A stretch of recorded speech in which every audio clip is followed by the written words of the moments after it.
They were supposed to be cremated. Their ashes meant to be scattered, placed in urns, given back to grieving families. But instead, hundreds of bodies, neatly embalmed, were found stacked like forgotten cargo, in a border town crematorium. Not one. Not 10. But 383 corpses, piled in rooms, closets, and corridors, some dating back nearly 2 years. This isn't a horror movie plot. This is real. And it just happened near the U.S. Mexico border. 383 bodies, inside the crematorium of horror.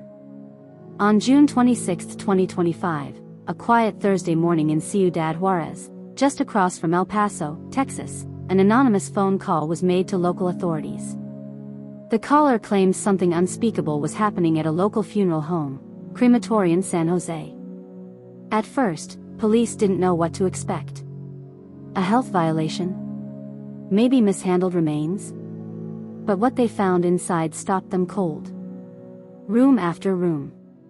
Body after body. Embalmed. Preserved. Stacked like boxes in a warehouse. 383 full corpses, and parts of 6 more, left in what prosecutors now call a gross act of negligence and deception. Some bodies had been there since 2023. And perhaps most haunting of all, families were given fake ashes. Bags filled with cement dust, dirt, even plastic shavings. A senior police official described it as the most chilling scene of my career. Local residents gathered outside, weeping. Some came holding photographs, praying their loved ones weren't among the forgotten. One mother reportedly collapsed at the gates, screaming, "They lied to me. I buried nothing." So how could something like this happen?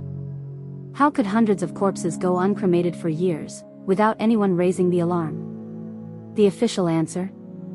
Negligence. Authorities say the crematorium was overloaded, working with 6 different funeral homes. They claim the facility couldn't keep up, and instead of turning clients away, they faked the cremations. But, is that the whole story? There are whispers, unconfirmed, but persistent, that suggest a darker possibility. Could the crematorium have been used to hide illegal organ harvesting? Some locals claim they saw body bags arriving at odd hours, but no smoke, no signs of cremation. Others believe it may be tied to cartel operations, not for organs, but as a storage facility for victims in the growing wave of border violence. Yet, no direct cartel links have been confirmed. And here's the part that really stings: many of the deceased were never even supposed to be buried in Mexico. Some were U.S. citizens. Some were migrants whose families paid dearly to have them returned home. Instead, they were lied to, betrayed, and forgotten.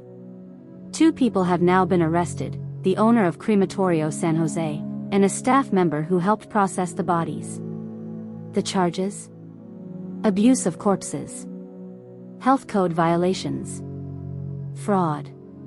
The local governor has called it an unforgivable horror, promising that no one involved will escape accountability.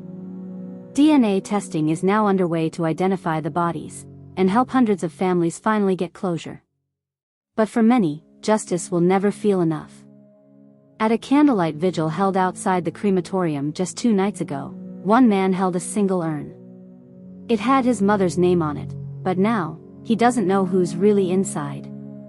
"They stole her death," he whispered to a reporter. "And I don't know how to forgive that." This isn't just a story about crime. It's a story about trust. About final goodbyes denied. About the horrifying cracks in a system that's supposed to treat the dead with dignity. So, was this just incompetence? Or was there something more sinister happening behind closed doors? The investigation is ongoing. And as more names are identified, more truths will rise from the ashes. If you want to follow this case and more stories that the world needs to hear, hit that subscribe button and turn on notifications. Because silence is how monsters hide. Like and subscribe.